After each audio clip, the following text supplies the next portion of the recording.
Hello, എല്ലാവർക്കും A B പോസിറ്റീവിലേക്ക് സ്വാഗതം.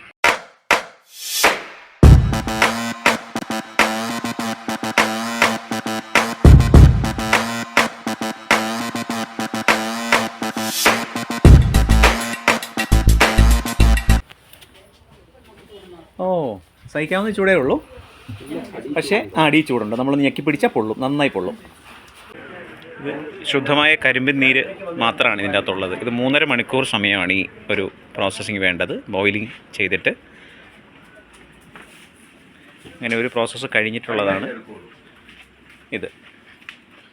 ഇതിപ്പോൾ ഇനി ഉരുട്ടി ശർക്കരയാക്കാൻ പോകുന്ന പരുവത്തിലെത്തിയിട്ടുണ്ട്. ഇത് വിജയൻ ചേട്ടനാണ് ഈ യൂണിറ്റ് പ്രവർത്തിപ്പിക്കുന്നത്. ഇതാണിത്, അടുപ്പിൻ്റെ സംവിധാനമാണിത്. തീ കൊടുക്കുകയാണ്. ഇത് കരിമ്പോലയല്ലേ? കരിമ്പോലയാണോ? കരിമ്പിൻ്റെ ഓല മാത്രമാണ് ഇതിന്. കരിമ്പിൻ്റെ ഓലയും ജ്യൂസ് എടുത്തതിന് ശേഷമുള്ള ചണ്ടിയും.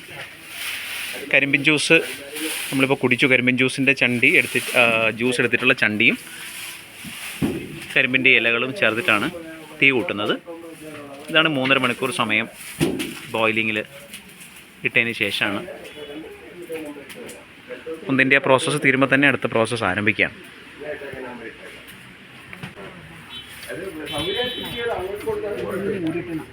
നമുക്കിത് ഉരുട്ടുന്നതും കൂടി കണ്ടിട്ട് പോകാൻ കഴിയുമോ നമുക്ക് നോക്കാം. അപ്പോൾ ഈ മറയൂർ ശർക്കര നിർമ്മാണ യൂണിറ്റിൻ്റെ ഒരു രൂപം ഇതാണ്. ധാരാളം ആളുകൾ ഇവിടെ ഷോപ്പിങ്ങിനായിട്ട് വരുന്നുണ്ട്. ഇത്തരം പല യൂണിറ്റ് ഉണ്ട്. നമ്മുടെ സുഹൃത്ത് വിജയൻ ചേട്ടൻ്റെ അടുത്താണ് ഇപ്പോൾ വന്നിട്ടുള്ളത്. ഇവിടെ ഇപ്പോൾ കരിമ്പിൻ ജ്യൂസ് എടുക്കുന്ന ഈ യൂണിറ്റിൽ നിന്നുകൊണ്ടാണ് ഇതിൻ്റെ തുടക്കം.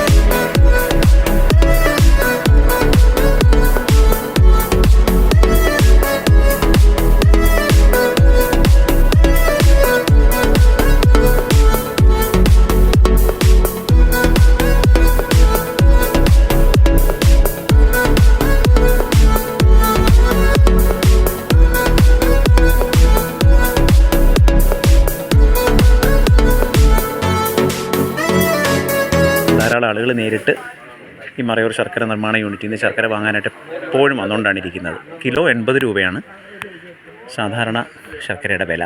വിജയൻ ചേട്ടൻ 3 കിലോ തരാമോ തൽക്കാലം? ഈ പ്രോസസ്സ് വേറെ കൂട്ടിച്ചേർക്കുന്നതിനകത്ത് ജീരകം മാത്രമാണ്. ജീരകം, ചുക്ക്, ഏലക്ക. അതിൻ്റെ വില എത്രയാണ് കിലോ? അതിന് 130, അതിൻ്റെ പൊടിക്ക് 140. ഒട്ടും വേസ്റ്റ് വരത്തില്ല. മറ്റേതിലെങ്ങനെയാണ് വേസ്റ്റ് വരുന്നത്? ഇതാകുമ്പോൾ ആ ഉദ്ദേശത്തിലാണ് ഈ പൊടിയുള്ളത്. അത് ശരി. ഇപ്പം ഈ പഞ്ചസാരയൊക്കെ ആളുകൾ ഉപേക്ഷിക്കുന്നതിൻ്റെ ഭാഗമായിട്ട് ശർക്കര ചേർത്തിട്ട് ചെയ്യാൻ പറ്റുമല്ലോ. അതെ. ഈ മധുരം ആ പ്രശ്നം വരുന്നില്ലല്ലോ.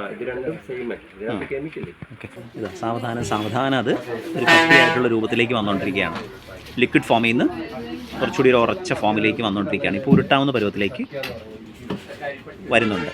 അപ്പോഴേക്കും ബോയിലിംഗ് യൂണിറ്റും സാവധാനം പ്രവർത്തനക്ഷമമാവുന്നുണ്ട്. അതിനിപ്പോൾ കരിമ്പിൻ ജ്യൂസ് ചൂട് പിടിച്ച് തിളച്ച് വരുമ്പോഴേക്കും അവിടെയും ജോലിക്കാർ ആക്റ്റീവാകും. വിജയൻ ചേട്ടൻ ബിസിനസ്സിൻ്റെ തിരക്കിലാണ്. രസകരമായൊരു പ്രൊഡക്ഷൻ യൂണിറ്റാണ് ഇവിടെ. പുറത്ത് ഞാൻ കാണിച്ചു തന്ന കരിമ്പിൻ ജ്യൂസ് യൂണിറ്റ് ഉൾപ്പെടെ കസ്റ്റമേഴ്സിന് ഉൽപ്പന്നങ്ങൾ വിൽക്കുന്ന വിൻഡോ വരെയുള്ള സമഗ്രമായിരുന്ന നല്ല മാതൃക. അദ്ദേഹം സാമ്പിളുകൾ കൊടുക്കുന്നുണ്ട് ആളുകൾക്ക്. കരിപ്പെട്ടി, മറയൂർ ശർക്കര, ജീരകവും ചുക്കും ഒക്കെ ചേർത്തിട്ടുള്ള ശർക്കരപ്പൊടി എല്ലാം അദ്ദേഹം ആളുകളെ പരിചയപ്പെടുത്തുകയും മാർക്കറ്റ് ചെയ്യുകയും ചെയ്തുകൊണ്ടിരിക്കുന്നുണ്ട്. ഏകദേശം ശർക്കര ഉരുട്ടാവുന്ന പരുവത്തിലേക്ക് ആയിക്കൊണ്ടിരിക്കുന്നുണ്ട്. എല്ലാം വടിച്ച് കൂട്ടിക്കൊണ്ടിരിക്കുകയാണ്. ഇനി നമ്മളാകാംക്ഷയുടെ കാത്തിരുന്ന ശർക്കര ഉരുട്ടുന്ന ഭാഗം കൂടി കണ്ടിട്ട് വിജയൻ ചേട്ടൻ്റെ അടുത്ത് പോകാൻ കഴിയുമെന്നാണ് തോന്നുന്നത്. നല്ല തിരക്കുണ്ട്. ഇപ്പോഴും ഈ വിധം കസ്റ്റമേഴ്സ് വന്ന് നേരിട്ട് സാധനങ്ങൾ വാങ്ങിക്കൊണ്ട് പോകുന്നു എന്ന് വേണം കരുതാൻ. അപ്പം നമ്മൾ നല്ല ഒറിജിനൽ മറയൂർ ശർക്കര അതിൻ്റെ യഥാർത്ഥ രൂപത്തിൽ നമ്മൾ കണ്ടുകൊണ്ടിരിക്കുകയാണ്. ഇപ്പോൾ പുതിയ ബാച്ചിൽ ചെറിയ തോതിൽ പുക ഉയരുന്നുണ്ട്. അപ്പോൾ ചെറുതോതിൽ തീ പിടിച്ചു വരുന്നുണ്ട്. അപ്പോഴത്തേക്കും ആദ്യത്തെ യൂണിറ്റ്, ആദ്യത്തെ ബാച്ച് പ്രൊഡക്ഷൻ പൂർത്തിയായി ശർക്കരയായി മാറും. ഈ ചോക്ലേറ്റ് ഇത് എവിടെ നിന്ന് ചെയ്യുന്നത്? മൂന്നാർ.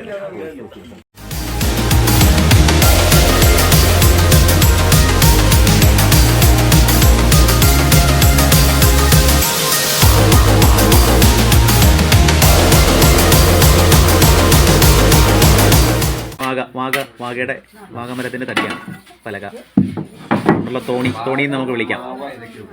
മാവ്, വാഗയും മാവും. ഓ അത് ശരി. ഇത് ചൂട് പോയോ? ചൂടുണ്ടല്ലേ? ചൂട് വെച്ചോണ്ടാണ് ഉരുട്ടുന്നത്. ഓ, സഹിക്കാവുന്ന ചൂടേ ഉള്ളൂ. പക്ഷേ അടി ചൂടുണ്ട്. നമ്മൾ ഞെക്കി പിടിച്ചാൽ പൊള്ളും, നന്നായി പൊള്ളും. അപ്പോൾ അങ്ങനെ മറയൂർ ശർക്കര ഉരുട്ടിയ കൈകൾ എന്നുള്ള ഭാഗ്യം കൂടി കൈക്കുണ്ടായിട്ടുണ്ട്. ഓക്കെ. അപ്പോൾ അതിൽ ഓരോ മറയൂർ ശർക്കര ഉണ്ടകളിലും വിജയൻ ചേട്ടൻ്റെ കയ്യൊക്കെ ഉണ്ട് കേട്ടോ. കൈ പതിഞ്ഞ ശർക്കര ഉണ്ടകളാണ്. അതാ മഞ്ജു ചോദിച്ചു, ഇത് തന്നെ നമുക്ക് കിട്ടുമോ എന്നോട് ചോദിച്ചു. ഞാൻ പറഞ്ഞു ചൂടോടെ കൊണ്ടുപോകണ്ട, ചൂടോടെ കൊണ്ടുപോയി കേടായിപ്പോ. അപ്പോൾ ഇതിനിപ്പോൾ ഉരുട്ടി വെക്കും അല്ലേ? ഇനി ഒരു മണിക്കൂർ കിടന്നു കഴിയുമ്പോഴത്തേക്ക് തണുപ്പ് ചൂടാകാറും. ഒരു മണിക്കൂർ ഇവിടെ തന്നെ കിടന്ന് ഇത് ചൂടാറും, പിന്നെ പാക്ക് ചെയ്യും.